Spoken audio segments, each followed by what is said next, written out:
Hey, Todd. Hey, how are you? Good, how's it going today? Good. So are we meeting today?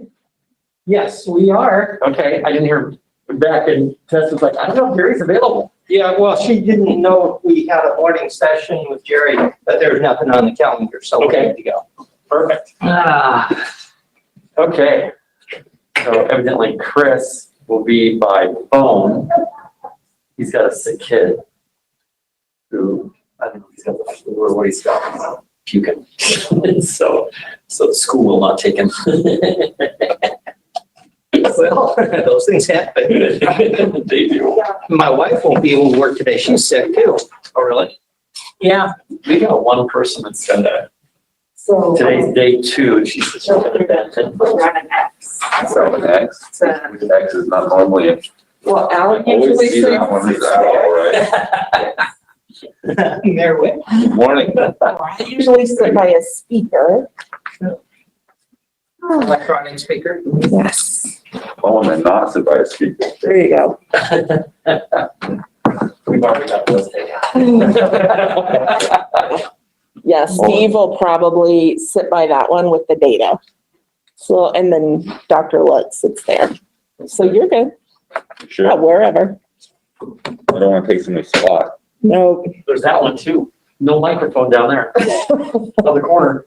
In the corner? No microphone. One slot open. An email's already this morning. Oh, that's nothing. That's nothing. I just got to a point last night, I had to clean off the deck, so I got up at 9 o'clock last night. So I gotta get some stuff done.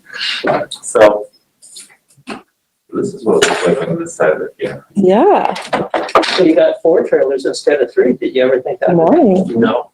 no, we went from totally complacent a week ago. Yeah. It's like, My, how things change, huh? So yeah, so I submitted the last of the. Here's that. I never right. Oh, I didn't request for this, but, so one is kind of political. So our ability to process concealed weapons permits. Hey, Ann, are our mics live? Yes, they are. Yeah, you just might. The mics are live. I didn't know if you want that because it's a That's as public. far as I was gonna go. Okay, So I just try to set us all up for I success. appreciate that. Okay. So with COVID, we've gone to an appointment system. You know, Is that you just Jerry Gimmel? walk in, you just walk in and they take care of it. Hi, Jerry. And so now, thank you. So now it's all by appointment. And then you sanitize between or disinfect between each appointment. So it's a slow process. And then it's residential here, so more people. And so we want our next open up. 21 for two. It's like, we know the phones are gonna start. Oh, Yeah. So the request is for So Jerry, are you still on pot number 1 or pot number 2? Coffee. 1. I don't believe it. Don't believe for a minute. Jerry doesn't drink pots. Jerry doesn't drink pots of coffee. He drinks barrels of coffee, and he might still be on barrel number 1. It may not be a pot, but it's the biggest mug you've ever seen.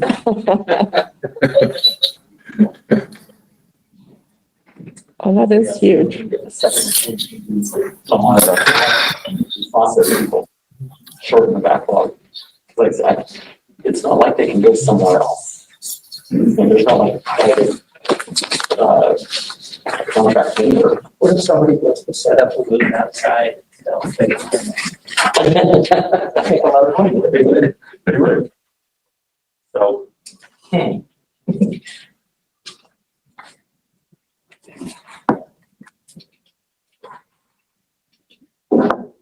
All right. We'll give folks just a minute more here.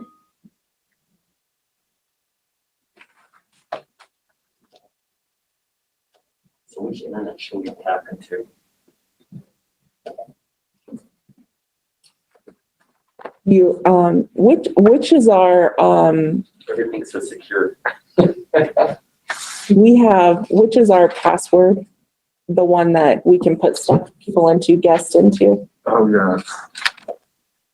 Always something. There's one called Health District and there's one called SRHD. Health District. Yeah, you want Health District, and then there, it's gonna be the name of a song Yeah.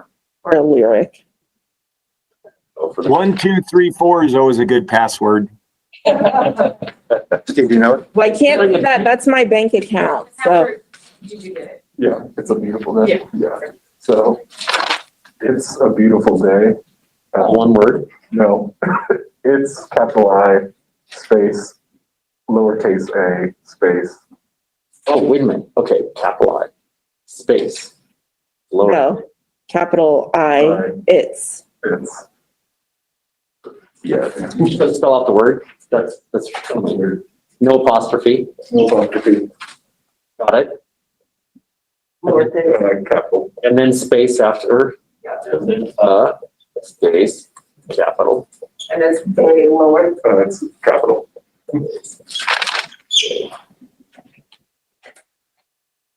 Give it a try. Does it become weekly or? yeah, I think it's weekly. Is there? Yeah. It changes each. But it's always a song, like it's always something song related. The most secure wireless I've seen. All right, well, it's that time. Gave everybody a couple minutes to join. So, today on the agenda, it's the same kind of agenda that we've had the past, weeks related to, COVID Recovery Committee. Does anyone have anything they want to add in for open discussion?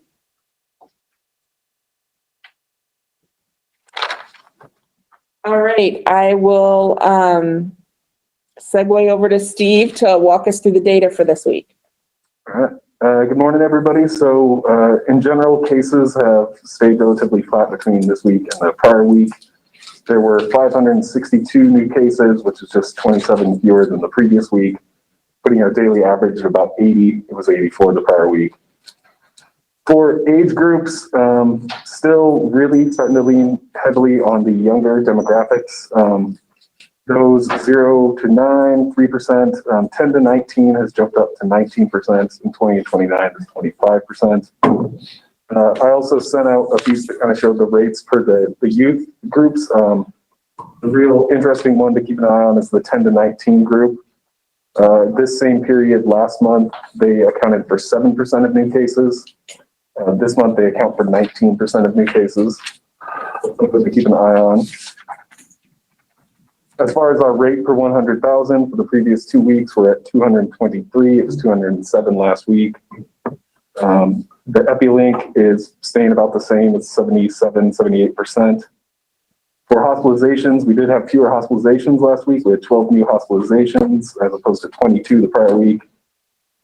Total currently hospitalized, and that's Spokane County residents and others that are coming from outside, is 39. Of those, there are 27 Spokane residents. We had 6 new deaths the prior week, which is fewer than the 13 the week before. Testing, our numbers are up. The average number of test daily is about 139.2 per 100,000 residents. That's up from 115. Our positivity rate is about the same at 11%. For the healthcare system readiness, the percent of licensed bed occupied by all patients is about 62%. For COVID positive patients, that's 2.5%. Case and contact metrics, we're having a minor issue with transitioning over to a statewide system called CREST, which is affecting our numbers the way it's being reported. Right now, it appears as if only 48% were reached within 24 hours. That's probably not the actual case as it goes. It's just a glitch in the transition to systems. It should be cleaned up by next week. For contacts, we reached 83% within 48 hours, which meets our goal. We are still doing the SARA alerts. That's increasing. Those are the alerts where People opt in to be monitored on a daily basis through a phone call, text, or email. So far, we've enrolled 148 cases and 101 contacts from 9/27 to 10/1. Our care coordination branch continues to work with communities and households. To date, they've reached 522 cases or households. There are currently 88 open cases. They closed 35 the prior week. As far as trends in the service they're providing, it is primarily food, financial assistance, and PPE or cleaning supplies. Our business technical advisors continue to work with the business community. Between September 21st and October 4th, they reached 155 contacts. That's a pretty large increase from the prior week. To date, they've completed 1,778 business referrals. Food security, we're having a little bit of increase. There were 500 new applications for EBT over the prior week. That's an increase by about 100. Childcare is flat. Nothing has really changed in the vacancies or how many places are closed. And then for unemployment insurance claims, we're just about the same at 1,056 the prior week as opposed to 1,100 the week before that. The industries most impacted at the moment continue to be food services and drinking places, specialty trade contractors, administrative and support services.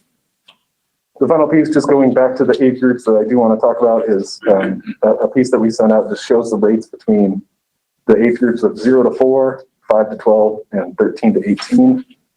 We're seeing with the age group of 0 to 4 a very low rate, less than 50, to the lowest point of about 17 per 100,000.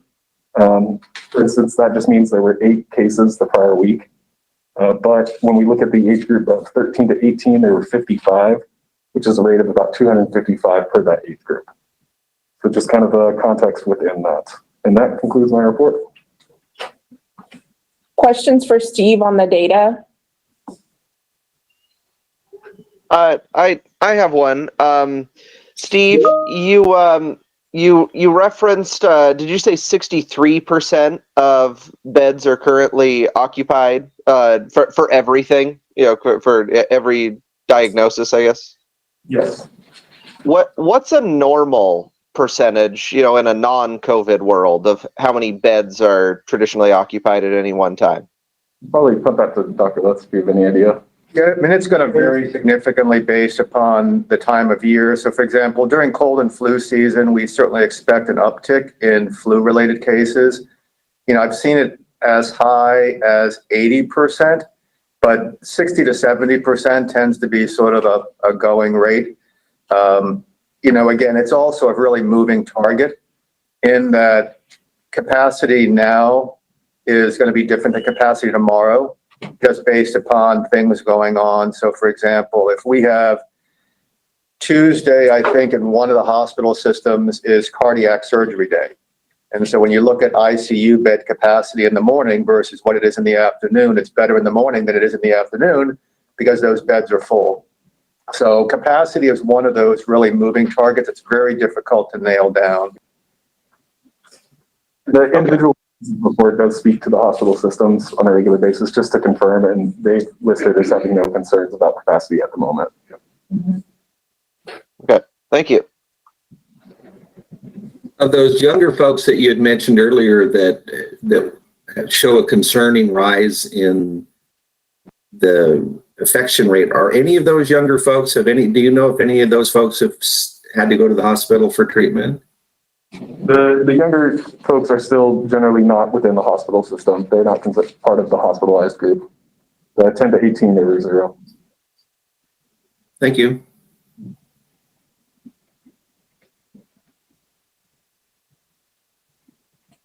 Other questions before we segue to Dr. Lutz?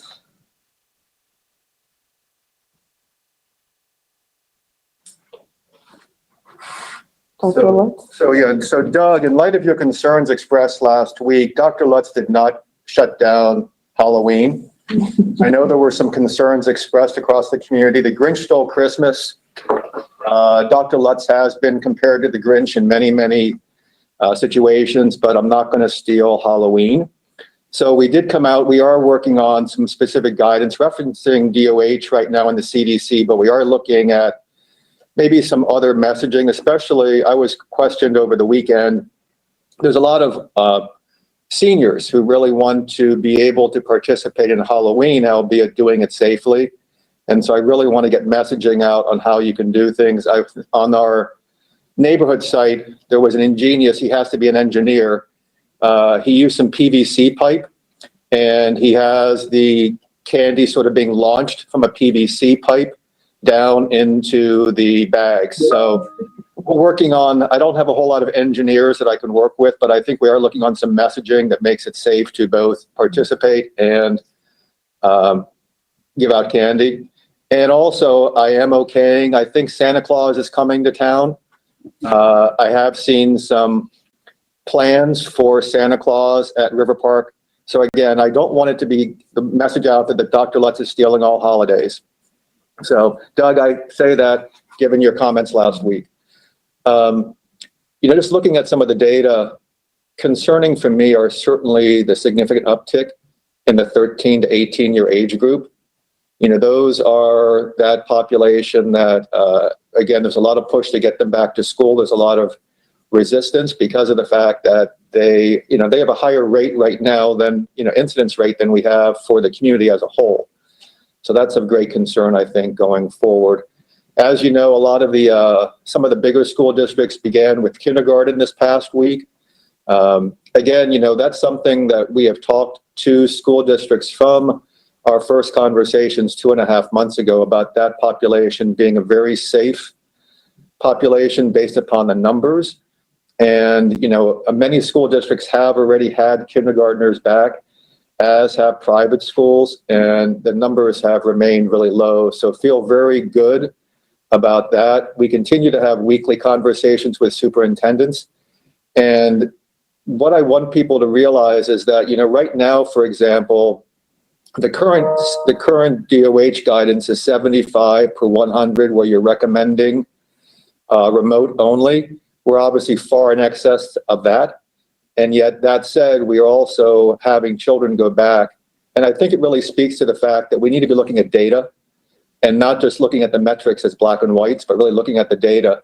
And so that's where, again, we feel very confident with elementary school, a little bit less confident as we get into middle school, and much less confident when we get into high school.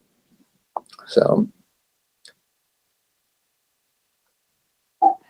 Hey, Dr. Lutz, this is Doug. Now, am I allowed to eat turkey on Thanksgiving? I'm a vegetarian, Doug.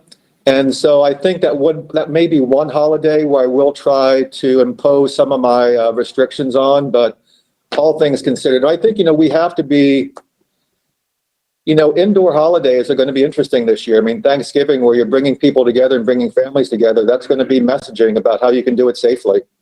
That's, again, I think we have concerns as we get into the cold winter weather and bringing people indoors. If you look at our cases, obviously a significant rise since Labor Day, but also you figure that the following week was the smoke out. And that took people indoors as well. And so that combination has not served us well with respect to our case counts. Of course you're a vegetarian. Of course I'm a vegetarian. So instead of Thanksgiving, we say Happy Sidesgiving, because he just gets the side dishes That's right. at Thanksgiving. Yeah. So, Dr. Lutz, what is the latest thinking on if you've contracted COVID, then and you recovered, you've got antibodies, then how long will those last, and when are you really immune from getting it a second time, or are you immune for a period of time, or you're not immune at all? Good luck. Have a nice day. Yeah, it's not quite as dark and somber as the latter. Okay. But we are seeing a number of cases of individuals. Right now, the CDC and Department of Health have stated that if somebody comes in with symptoms after 90 days and tests positive, that is considered a new infection. And there is a way that we can sort of ascertain whether or not it's residual we've seen that people can hold on to virus for literally weeks, if not months. You know, the median shedding time is up to 31 days. And so it's not uncommon for us to see people who are still testing positive 6, 8, 10 weeks afterwards, but they've just not been able to shed all the viral particles. They're not infectious, they're not sick.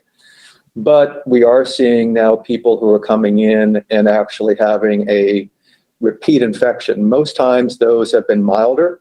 I have one situation recently, however, where a young person was actually hospitalized who had a repeat infection. There's a way of we can do what's called a cycle time.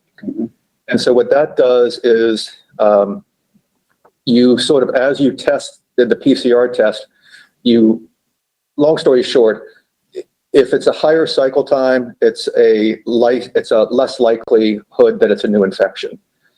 So we look at that, and that's one way that we can sort of ascertain as to whether or not it's a new infection versus an old. So we're seeing that people can hold on to immunity for a couple of months. We hope it's a lot longer than that. But again, right now, it's still sort of a question mark. You know, that's where, again, the vaccine, you know, that's again sort of out there that we're talking about. It's probably going to be a vaccine that approaches the virus from a couple of different directions. Coronaviruses don't mutate the way flu viruses do, but they do change. And so there's a very strong likelihood that the vaccine you get today is going to be maybe a vaccine that's different next year, and a booster and things of that sort.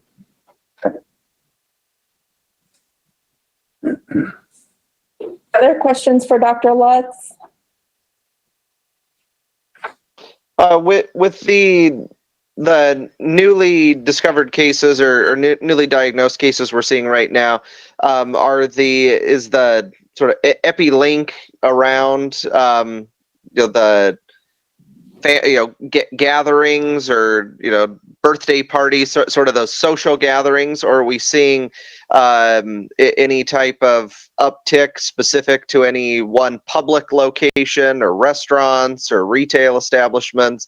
I saw there was an article the other day that kind of highlighted the two sort of hot spots we'd had around businesses, and then I was thinking we really haven't had any hot spots that have been businesses for quite some time. Is that still holding true? Yeah, I mean, yesterday I was interviewed about, the concept of super spreaders and super spreading events, and that's where that came up. And those certainly in our history demonstrate two such events. Right now what we're seeing is that because of the uptick following the holiday and then the bad weather, we're seeing a lot of families. So, one parent begets another parent, begets children. We're also seeing some work sites. We have a lot of sort of clusters without any sort of large central area where we're seeing a lot of infections at this point, but just a lot of clusters, 2s and 3s and 4s and 5s across the community.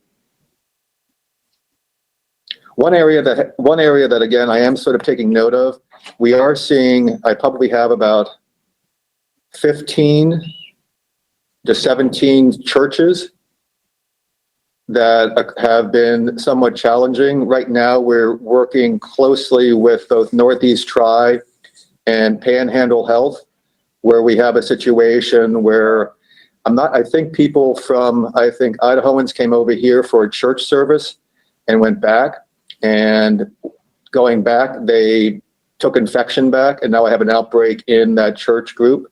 And so, as I said, we're sort of working through that, but that is a little bit concerning in that we've not always had great participation from some of the churches in assisting us with contact tracing.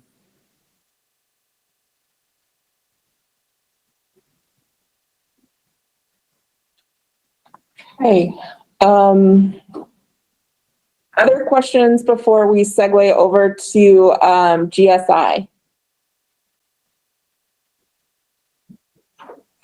All right, GSI.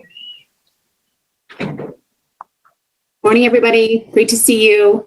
I think just a couple of things. Kara's going to share just some of the most recent data, predominantly social media on the consumer confidence campaign. So I'll hand it over to her in a second. And then I think really just a question actually to the group.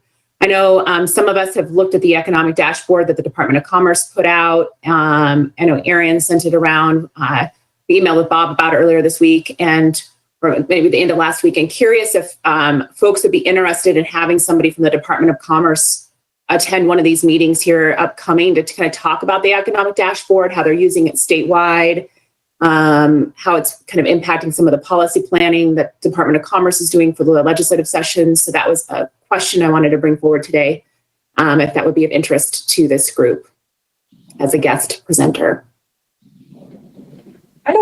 I think that's a great suggestion, Alicia. You know, we did that a month or two ago with Dr. Weisman and Lofi, you know, and I think this would be another way to hear what's going on at the state level. I'm seeing some nods around this room. So, Okay.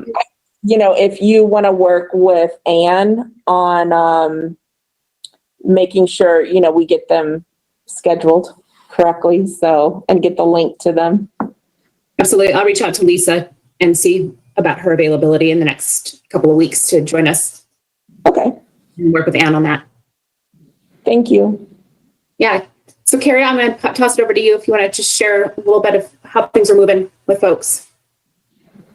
Hello, thanks, Alicia. Hello, everyone.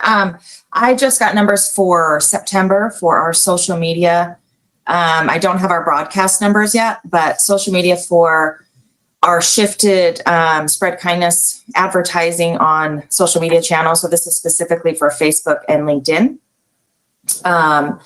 I just wanted to provide a kind of an overview, but I have it broken down by age, starting at the age of 18 to 24. But this whole series goes from really ages 18 to 64, but it is broken out into 5 different categories. But the total, we have about 6 ads out there now, varying sizes, and on this is really just Facebook. So we've had, the reach is 35,319 people, or computers really. And the video playthrough of 100% is 49,880, which tells us that people are watching it more than once at the same computer. And the clicks to really, this clicks in through the Spread Kindness Not COVID website, which is the business toolkit type of site, and really speaks to the whole Spread Kindness campaign.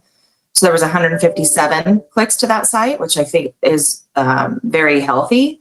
And inline post engagement, which is really, it's a share or a like or a comment on any of those advertisements, was 73,384. So for a 30-day, play of several commercials, I think this is really good. That 18 to 24 group is really the youngest group, and they had about 2,300 engagements and playthroughs about 3,000. So it was pretty actually even through the age groups.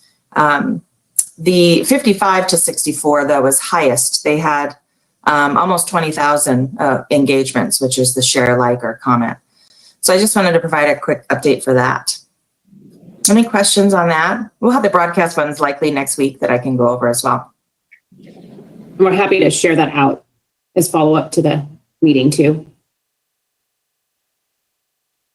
Thank you. Any questions for GSI on the campaign or other economic issues, concerns?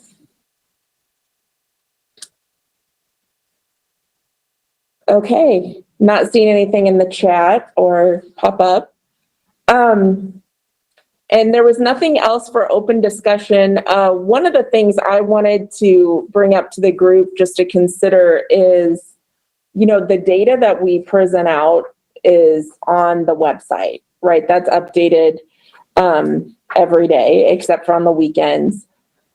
Should we start maybe meeting every other week?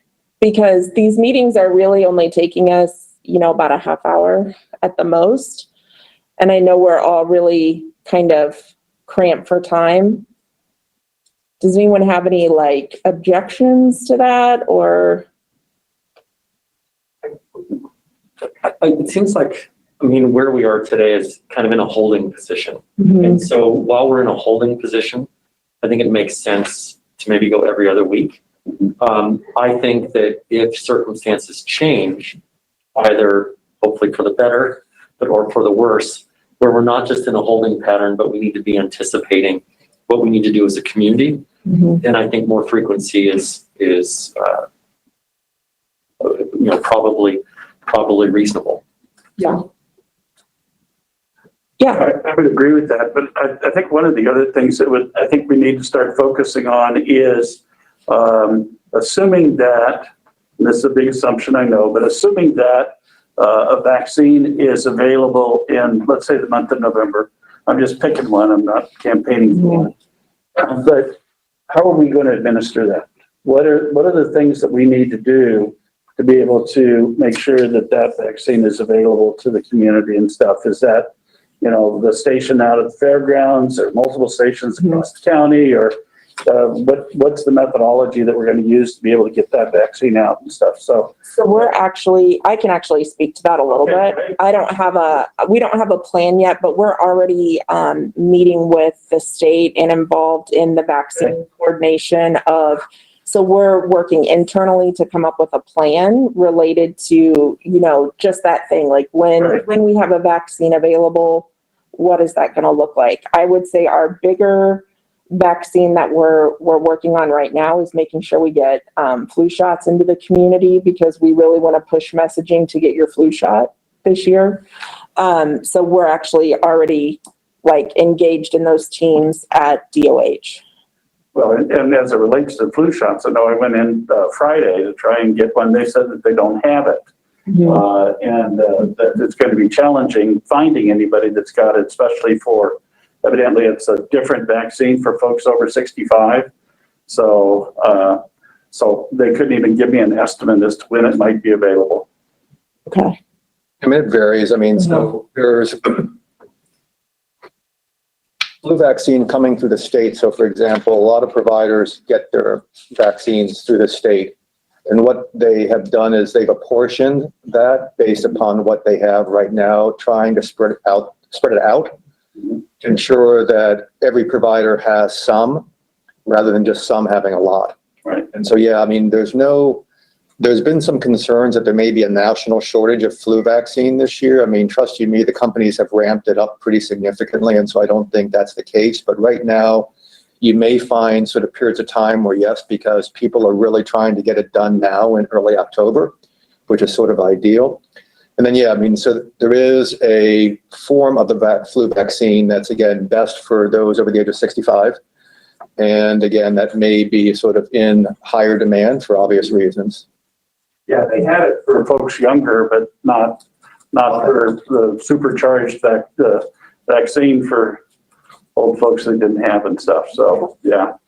Okay. But yeah, be looking for messaging coming out about that. And then I think when we get to the bigger push related to COVID and vaccine, that'll be probably where we maybe need to have some additional meetings, just to share the plan and to get it out to everybody. Is the expectation that the vaccine would be administered by a shot or by a pill, or or do we even know? A shot. It'll be a shot. A shot? Okay, so we're not. Most of the ones right now, most of the ones in the pipeline for phase 3 trials are double. You have an initial dose, and then you have another one followed up 21, 28 days later.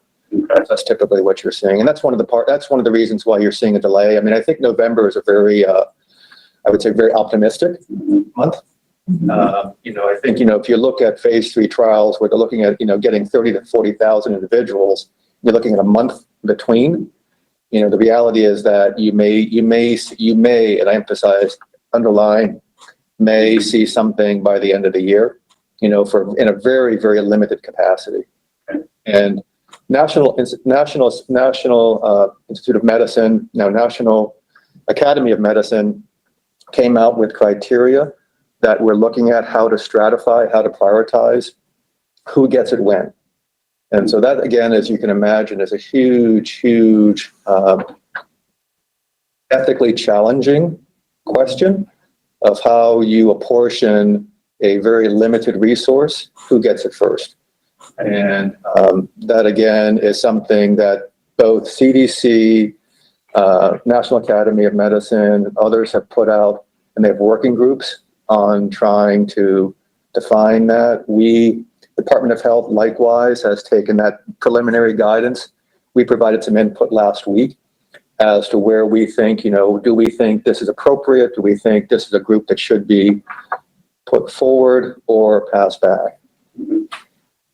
Okay, thank you. Oh, looks like there's a question. The bottom one. The bottom one. Like, Yes, so Lindia is clarifying that we are here at SRHD adding a section to our website to answer questions about the vaccine, and then that'll be updated based on the information we receive. Thank you, Lindia. Dr. Lutz, are you okay with seeing me every other week? I know we can still text and email and call, but I want to make sure you're okay with that. It's really kind of you to be concerned about my sensitivity. I think if we just continue to text the way we do and keep in regular contact, it would really help my psyche a lot.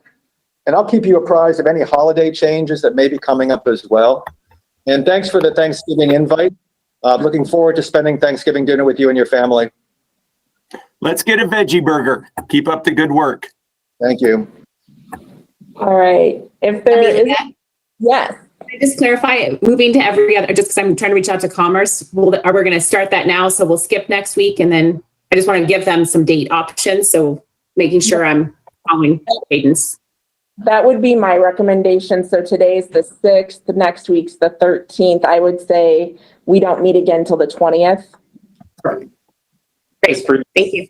everyone, then will we send out an invitation that cancels the current series and reissues it? Yep. Perfect. Yep. That way we're not all modifying it on our own. Right. Yes, we will send out the updated invite that has the every other week recurrence on it. Very good. If there isn't anything else, I think we're good to adjourn. Thank you. Turkeys that die in the month of November are not considered COVID. If the turkey had COVID when he got killed, it still counts as a COVID death. Still counts. No, it's actually a turkey. Unless you cook it at 425.